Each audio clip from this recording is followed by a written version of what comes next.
You are now watching the True Mets Talk podcast live stream. We will be going live shortly. Make sure you like, comment, and subscribe to the channel.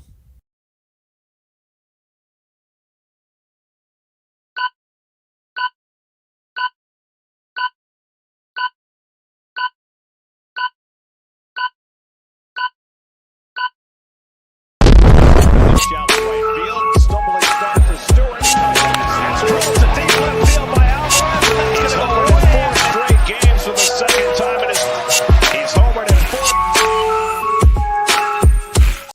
4. What is up, everyone? We are back with another True Mets Talk Spring Training Live post-game recap edition here on the channel. It's your boy CP. I hope everyone is having a lovely Friday, March 22nd, the second day of March Madness here. Obviously, we're going to be talking a little bit about this 3-5 loss to the New York Yankees for the New York Mets. Before we get into that, like I always stress, as always, make sure you hit that thumbs up and subscribe to the channel if you haven't done so already. Just going to be giving my brief spring training notes to end this week. A lot of recent Mets news. Obviously, I went on the emergency podcast live stream last night talking about JD Martinez. I'll get into a little bit more of my concise and coherent, a little bit more coherent thoughts in this very live stream. We're going to keep it very short, very brief. I understand it's approaching 4:15 on Friday. People are just getting out of work, looking to enjoy the weekend, and we are here to talk about some New York Mets baseball. Want to shout out all the regular listeners on this podcast. We got Lane saying the Mets did lose. Yes, Lane, but like I said, it's spring training. We were throwing minor league prospects and guys that are not going to be vying for the major league team. And no disrespect to them, but it is what it is. We're not going to be sitting here and dwelling over a loss, although it was to the New York Yankees. I do understand that. We got Carlos Ortiz, salute CP and fellow Mets fans. I definitely appreciate you. And happy Friday, Timothy. Absolutely. I appreciate you checking out the stream. It is a very happy Friday because us Mets fans should be happy. We should be excited, and we should know that this team is doing what it takes to win ball games, and this front office is seriously serious about this team. So this is awesome. Like I said, a great start to the weekend. Sanders is saying, why couldn't the Mets let JD Martinez ramp up in the final spring training games? We'll talk about that here in just a second. We do have some recent news in light of this JD Martinez signing about where he potentially could be starting come opening day. We'll talk about that here in just a second. But let's talk a little bit of a Spark Notes version of today's Mets game versus the New York Yankees. Very, like I said, the main word that I use in my most recent live streams is lethargic. It was kind of a snooze fest for me. I'm not going to lie to you on both sides of the ball, although I was very happy to see Tyler Stewart get into this game and post a decent line here today. Obviously, Tyler Stewart, I have mentioned many times on this podcast when we talk about Mets pitching prospects in this farm system. 6'9" frame. He is absolutely towering on that mound. Throws about 94 to 95 miles per hour consistently, and that's exactly what he was doing today. He goes 3 innings, 2 earned runs given up, 2 walks, and 1 strikeout. This is a guy that was in both high A ball Brooklyn last season and double A Binghamton. He posted like a 1.6 ERA in high A ball. Then when he went to double A Binghamton, his ERA skyrocketed to 4.11. This is a guy that does have some command issues from time to time. You see the couple walks here given up. Some of the off-speed pitches didn't look as sharp today, although the one pitch that really stood out to me was that very, very tight slider. And I was like, is that a slider or is that a changeup? Because it didn't really have that break to it like a lot of other sliders do possess. So he did strike out Aaron Judge on that pitch. So who am I here to talk about the spin rate or how it looked in terms of the late break on it? But Tyler Stewart, all in all, did hold his own. And I was very happy to see some innings out of him here as we are in the later parts of spring training. Now that is back-to-back days that we have seen Mets pitching prospects on the mound. First, it was Christian Scott. Then yesterday, Dom Hamill with a subpar performance, although we know what Dom Hamill brings to the table. And now we have Tyler Stewart as well. This Mets pitching prospect, I guess the plethora of depth in the minor leagues is going to be okay, and it certainly plays well for the future of the New York Mets staff. Now, what I will say, Tyler Stewart is around 24 years old as well. And Paul Gervais, who got into the game very late, 1 innings pitched, 1 strikeout, and no earned runs given up for Paul Gervais today against the New York Yankees. These guys are all in a similar age range. You talk about your Mike Vazzels, your Christian Scotts, your Dom Hamlins, your Tyler Stewarts, your Paul Gervaises, and even your Mark Vientos and Brett Beatties. All of these young players in this Mets organization, whether they've cracked the big leagues yet or not, are all in that 24 to 25-year-old range. Christian Scott as well, 25-year-old prospect. So just something to keep a note of when we're talking about these pitching prospects, because we're not talking about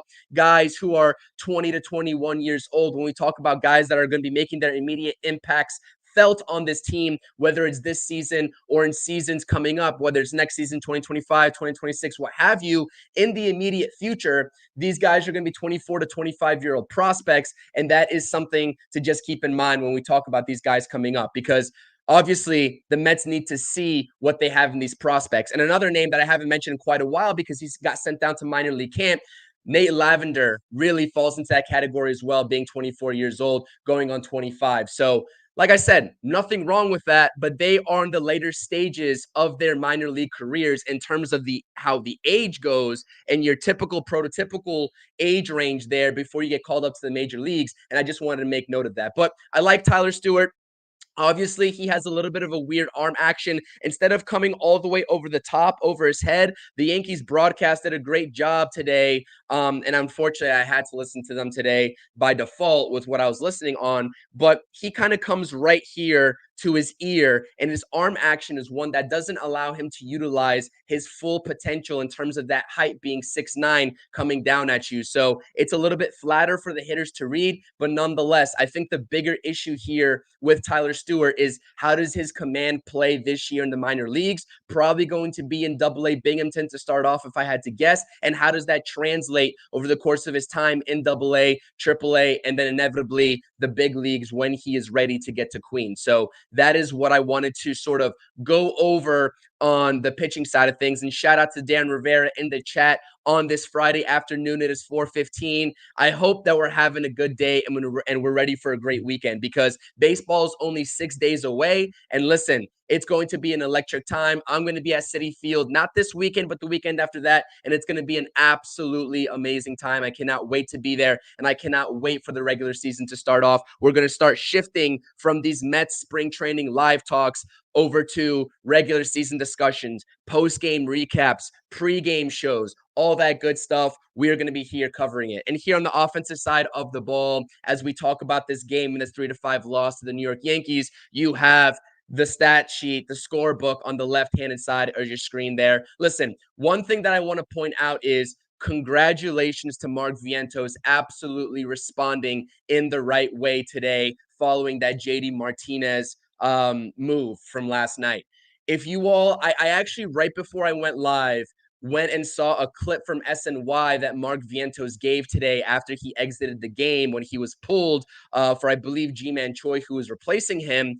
He really sounded deflated. I'm not going to lie to you. Listening to Mark Vientos and just looking at his body language, I'm used to Mark Vientos smiling. I'm used to him being cheery. I think in all of his interviews that he did last season, he had a little bit of like jokesterness to him, but I didn't see that in this post-game interview today. Obviously, this signing is affecting him not only on the field with his potential playing time being cut, but also off the field. You have to wonder what Mark Vientos' status with this organization is going to look like in the immediate future. He does a great job by responding with a booming, I'm not going to say it was booming because it was opposite field. I think it was 105 off the bat to the opposite field, but it was a loud home run today in his first at bat, doing a nice job taking an outside pitch where it was pitched essentially to the right field wall and hitting it over. His opposite field power is like, I tweeted about this earlier. It needs to be studied. Mark Vientos hitting to the opposite side and the pure power that he possesses to that field is absolutely just insane. It really is insane. We all know about the exit velocity that he possesses, the hard hit rate. But to play for Mark Vientos in the future, He's got 5 home runs, either 5 or 6 home runs on this spring training, leading the Mets in that category. We know he can put the ball over the fence. But how consistently can he do it? And how many times is he going to strike out over the course of a full workload of at-bats? That's been Mark Vientos' problem. It's a natural thing to occur when you have a long swing like that. But I'm happy to see he goes 1 for 2 today, 2-run home run, and gets in 2 RBIs, 2 of the 3 Mets runs here on the day. Shout out to him. Absolutely just a great way to respond. That's almost like an FU to the Mets, like, oh, you guys want JD Martinez, here you go. But obviously, for PR purposes, he had to go out there and say in the interview that he is happy about the JD Martinez signing. He knows that this is for the greater good of the team, etc. He also did say, and this is where I'll kind of disagree with him. Obviously, he's not going to say anything different, but he says, some reporter asked him, what do you make of your spring training? And Mark Vientos turned around and said, with the opportunities that was given in spring training, I feel like I made the most of my opportunity. That's what Mark Vientos said in this interview. Now, I will disagree with that. Mark Vientos didn't make the most of his opportunity. I'm going to argue that. I know the home runs are there, but he definitely could have showed more. And I truly do think that, because as you all know, I was not expecting a JD Martinez signing that came out of the blue in my eyes. Talking Mets with Rob was hitting the nail on the head time after time after time. His price is going to come down. His price is going to come down. I didn't believe it, but I truly think that the New York Mets front office was going into this spring training with full guarantees or full assumptions that Mark Vientos was going to be the everyday DH in 2024. But it wasn't until about maybe a week ago, whenever those negotiations actually started and got serious, that they were like, okay, we really need to reevaluate this, because it would be a glaring, I guess, asterisk on us if we let this opportunity go to sign JD Martinez, proven veteran back coming off of 33 home runs, to trot out there a Mark Vientos who's hitting 212 on spring training. I really do think that the tides really changed with Mark Vientos' spring training performance. Everyone could disagree. We don't know how serious those talks really got, whether it was last week, the week before that, etc. But nonetheless, this is the situation that we are dealt, and we'll actually talk about JD Martinez in this next slide as well here just shortly, because that is also going to impact the last bench spot that is given out just come opening day on this roster. So it's going to have a hand-in-hand sort of situation. This is the offense, but like I said, lethargic. Brett Beatty singles today. Starling Marte needs to be better. Like I said, I threw out my hypothetical Mets lineup with the addition of JD Martinez out on Twitter today. I posted it in the community tab of my YouTube channel as well. Obviously, I put Jeff McNeil in the 6th spot and Brett Beatty in the 7th spot. I got a couple of pushback comments saying we can't go lefty back to back in a lineup. They need to be spaced out. And if someone were to space that sort of gap between those two lefties in a potential opening day lineup, it would be Starling Marte. And Starling Marte is having an absolutely horrible spring training. People have been talking about it on the timeline on Twitter. I got people in the comment section in previous streams talking about how bad he's looked, and he really has looked bad. His timing looks way off. He's grounding balls right back to the pitcher to the pull side. It's just a really bad performance for Starling Marte. Now, he comes away with a single today and scores a run, but what sort of production are we getting from Starling Marte? Because like I said in the last stream, he really is going to have most likely the shortest leash of opportunity of all the Mets starters this year, because you have backup options to play outfield in his place. You have the early option in Tyrone Taylor if things don't work out, Starling Marte, whether it's performance or injury related, whatever it may have you. And then you have the prospects coming up, presumably after that time period where you save that year on their contract. I forgot exactly what the service time period of May. I think it's around May, mid-May, somewhere around there. The service time period where you won't see Drew Gilbert probably until after that time. There are backups. There are backup plans to Starling Marte potentially failing this season. Now, like I said, I don't want to speak in the negatives here, and I don't want to say that he's for sure going to fail. But all early indications are telling me that Starling Marte does not look right at the plate. Now, his defense is what it is. I'm not expecting him to be any sort of high caliber right fielder, especially coming off of a double groin surgery and not being able to use his legs as much, presumably. That's fine. It is what it is. Okay, you have Harrison Bader there that can range over being that starting center fielder, and you have a pretty good outfield outside of Starling Marte defensively. What are we going to get from his bat? Because we talk about a top-heavy lineup. JD Martinez fixes that, absolutely. But when you talk about 7, 8, 9, what are you going to get in terms of offensive production from those guys? That's what I want to know. And Starling Marte really needs to turn it around in a major way, or else, honestly, I'm not sure how this is going to go for him. I'm going to leave it at that, but I do have to just call out Starling Marte real quick in terms of these performances. I get that it's spring training, but we are 6 days away. We are Starling Marte days away from opening day being Thursday of next week. This needs to change and ASAP, because if he starts off the season, obviously going to be our starting right fielder, it's really no telling how quickly he will be giving, or how quickly the Mets will pull that starting, I guess, title from him as the right fielder. Like I said, we'll see what happens with the bench. Tyrone Taylor's there. You have prospects coming up. We'll see what happens. But like I said, I don't really want to get too much into this game. It really was a snooze fest. The Mets lose 3-5. It's Friday. Everyone's here to enjoy their time. Tyler Stewart looked good. Very good signs from Tyler Stewart. He is a name to watch out for, especially that big frame, able to pump 95. It's impressive what he was able to do today. He opened my eyes a little bit because I didn't watch much of Tyler Stewart before today, and I can confidently say the Mets probably do have something there. Don't expect his time to be next year, probably the year after, but nonetheless, it was a good performance. The lineup is what it is. I like Alonso going 2 for 4. Lindor gets the RBI. It is what it is. The Mets lose 3-5. But let's talk about the juicy part of today and talk about the after effects of this JD Martinez signing.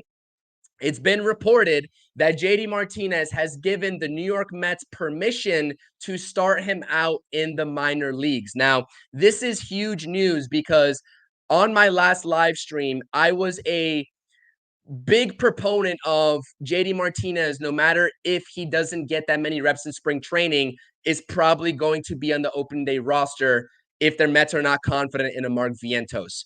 Well, if this is the case, right? If JD Martinez is truly in serious consideration to start in the minor leagues, give him extended time and extended spring training before he comes up, then the Mets have to figure out not only who's going to be the everyday DH until he comes up to the major leagues, JD Martinez that is, but who is going to grab that last bench spot? And this is the competition for the last bench spot. You have Ji-Man Choi, lefty DH. Not pictured here. I didn't list him because he has that option. I think it's a long shot at this point for him to make the case to be that last bench guy. But you have DJ Stewart. Okay, those are your lefties. Here are your righties. You have Mark Vientos. Who obviously average-wise and just by like the eye test hasn't done well this spring training, but has that raw power capability and has showed that in this spring training. So do you start Mark Vientos up on the opening day roster while JD Martinez is getting those extended reps in the minor leagues? Or do you pivot to another infielder like a Zach Short? Or do you just ride with the veteran in Ji-Man Choi for an everyday DH job while starting Mark Vientos in AAA? Listen, I've been a big naysayer of Mark Vientos starting off in AAA. For me, knowing that Mark Vientos' time with the New York Mets organization probably isn't going to extend past this year, I'm like, you need to get all the trade value that you can back from Mark Vientos. And I get it. He's only 24 years old. I guess some people are going to say, why are you giving up on the kid? I'm not giving up on the kid. By sheer virtue of the Mets having so many options available to them, not only that are in the major leagues right now, but also coming up, you're not going to have a spot for Mark Vientos on this team long term. And that's immediately going to be the case in 2024 with the addition of JD Martinez. So what do you do here with Mark Vientos? Because you've already shot basically all of his trade value that he had before. It's basically gone already, for lack of a better term. It's gone. Now, some team might call the Mets up and like, hey, we'll take Mark Vientos off your hands and we'll give you XYZ prospect, but it's not going to be the haul that everyone's going to want out of Mark Vientos, who has basically killed it in AAA before he got called up last season. And he was in line to get a big return for the New York Mets if they were to part ways with him. That's not going to happen anymore. So what do you do with Mark Vientos? Personally, I think you still have to start with Mark Vientos up in the major leagues. Last night, in that addition to the New York Mets and JD Martinez, changed a lot of things in terms of the roster construction of this team and of this bench. I am all for Mark Vientos starting on the opening day roster and still being that DH. I truly think that's what has to happen. He only has one option left to his name. So if you start him off on opening day as the everyday DH and JD Martinez comes up, you're going to have a very tough decision to make if you're David Stearns. Do you use that option and opt him back to AAA, or do you just carry him on the bench for the full season? Now, Carlos Mendoza today also was asked this very question. Is it a realistic possibility to roster both Mark Vientos and Brett Baty at the same time come opening day? And his answer was kind of like, it's possible. We're still trying to evaluate, which tells me that Mark Vientos might start off in AAA. Carlos Mendoza really did not seem confident in that answer that he was giving, with Mark Vientos and Brett Baty being on the same roster come opening day in Queens. So I don't know if that's a sign for what's to come, but all I know is that Mark Vientos definitely should get this shot, especially with JD Martinez being willing to start off in the minor leagues. I didn't think it was going to be possible. I didn't think JD Martinez would even allow the New York Mets to start him in the minor leagues. First of all, I did go on record and say that hitting definitely isn't as hard to get ramped up as pitching. And I stand by that statement. Okay, your timing as a hitter is going to be off. I don't know how many reps JD Martinez has been getting in the offseason. I haven't seen any workout videos. Obviously, he's been in the cages at drive line baseball or line drive baseball, whatever that pitching lab / hitting lab is. But how many reps has he been getting? If he's willing to go down to the minor leagues, okay, he needs to ramp up. He's 36 years old. We need to mitigate any injuries. We need to slowly work him up to the major leagues. But who is taking that spot? Zach Short's been really impressive, going 1 for 3 today. He's a guru with the glove. He's impressed me. And honestly, I think that he's probably a little bit better than Joey Wendell. Now, Joey Wendell has been impressive so far in spring training as well. I'm not going to lie to you. He's on a major league deal, whereas Zach Short isn't. But do you take your chances with a Zach Short? Do you take your chances with a Mark Vientos, knowing that when JD Martinez comes up, Mark Vientos is not going to get those big-time at-bats, and you only have one more option left to his name? So what happens here? I truly would have to roll with Mark Vientos. You have to let him play, because honestly, what happens if Mark Vientos goes out there and starts mashing the ball while JD Martinez is ramping up and ready to come up? What happens then? You have to keep him rostered on the bench at the very minimum.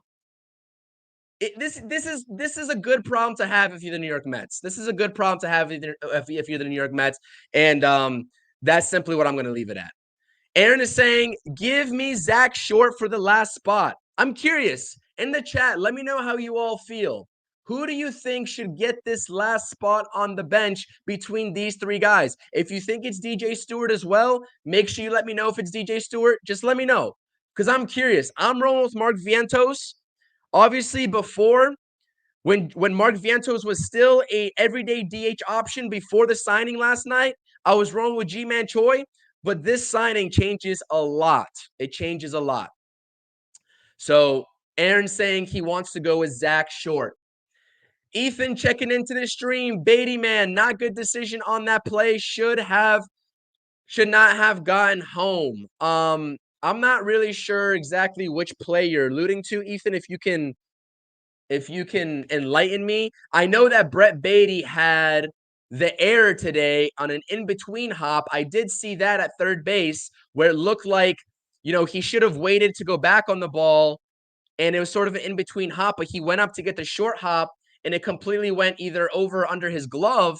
But that was a tough play. Obviously, Brett Beatty has looked pretty good on the defensive side of things so far this spring training at third base.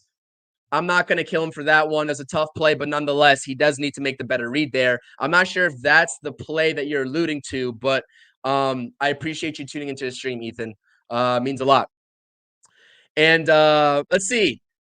Brooklyn is saying Mark. Yeah, I agree, man. It has to be Mark. It has to be Mark Vientos. You cannot start him off in AAA.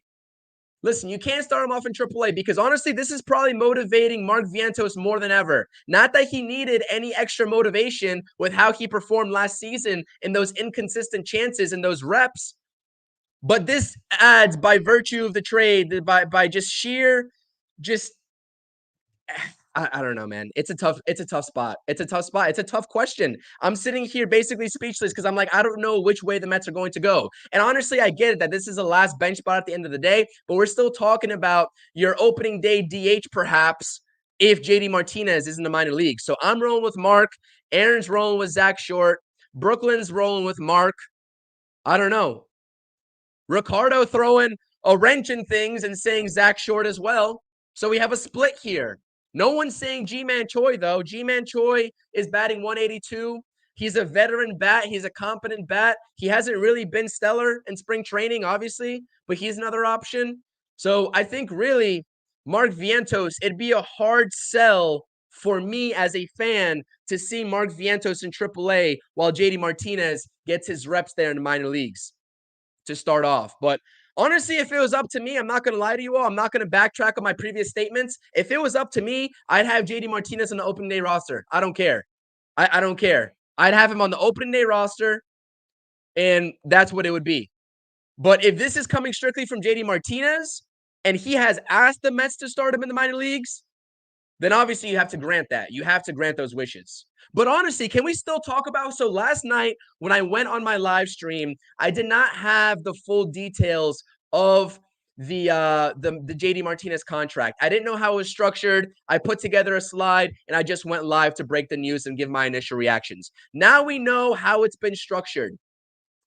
$4.5 million up front. I believe with the tax, it has like a $9 million cap hit, I believe, this year, if I'm not mistaken. I still could be wrong on that. A little tricky, especially with the signing this late into the offseason, right? With opening day just 6 days away. But you also have the Mets taking a page beautifully out of the Los Angeles Dodgers books on the Shohei contract and giving JD Martinez deferred money, right? And I guess really the New York Mets did that with the Bobby Bonilla deal way back when. But nonetheless, we're talking about a different era here. $1.5 million starting in 2034, I believe, through 2038. I could have the years mixed up, but nonetheless, it's a beautiful deal for the Mets. With JD Martinez's asking price coming down from around $20+ million to $12 million, this was a no-brainer for the New York Mets. And not only do they get him on a cheap overall deal in terms of the AAV, they also are able to spread out that contract over future years, because we all know if that full $12 million was on the books for this year, it would be acting as like $25, $26 million on the cap hit, which the New York Mets and Steve Cohen definitely did not want. So it spreads that out. It spreads the money out, especially going into the 2030s. And allows the money to come off the book still for next year. And it allows the Mets flexibility for next year in 2025. So, yeah, absolutely. I love the deal. Darren is saying Beatty should have realized the runner who hit the ball to him was slow and should have turned too. And Ethan is saying that was the play that he was alluding to. I'm not really sure. I saw that play. I could be mistaken. I'm not sure I saw that play. Like I said, this is a snooze fest of a game, and I had some additional tasks to sort of run today. But nonetheless, I am here. It is a Friday. We're talking about JD Martinez being a New York Met, which a couple weeks ago, I didn't even think was a realistic possibility. I didn't even think this was a realistic possibility up until about noon, 1, 2, whenever the signing actually happened yesterday. Like I'm at a still just complete shock that this came to fruition in a good way. because this is exactly what the New York Mets needed. I'm absolutely ecstatic about that. So this is awesome. But yeah, the bench spot is still up for grabs. Zach Short's having a great spring training on both sides of the ball. I really do think with Joey Wendell making this roster on the major league contract that Zach Short really is not going to be a part of this team.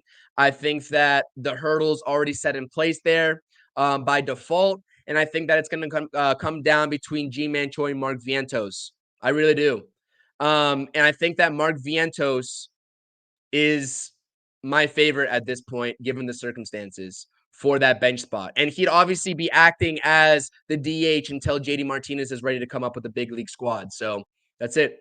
But yeah, Sanders, it is a pity. It's a pity that Zach Short won't make the team. I know this is just spring training performance at the end of the day. I don't want to put too much stock into it, but like I said, as a true ball player, just looking at his mechanics, he has a very short swing, hits the ball to all fields, and he has a serviceable glove.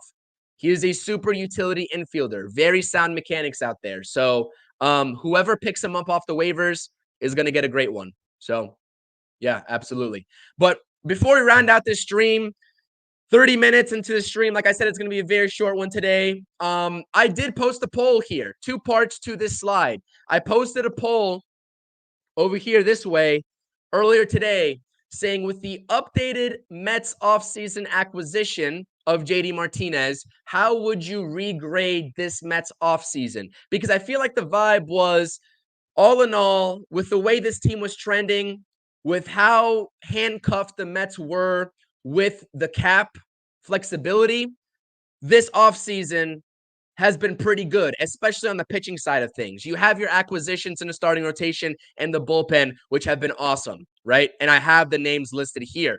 But the offense was lacking. Yes, you got Harrison Bader. Yes, you got Tyrone Taylor. But you were still missing that big bat. And a lot of people were knocking this organization on that very fact that they did not get the big bat that they needed. Well, now they got it. His name is JD Martinez, and he just hit 271 with 33 home runs and 103 RBIs last season. I get it that he's 36 years old. He's not going to be appearing in 120, 130 games for the New York Mets. I don't expect that.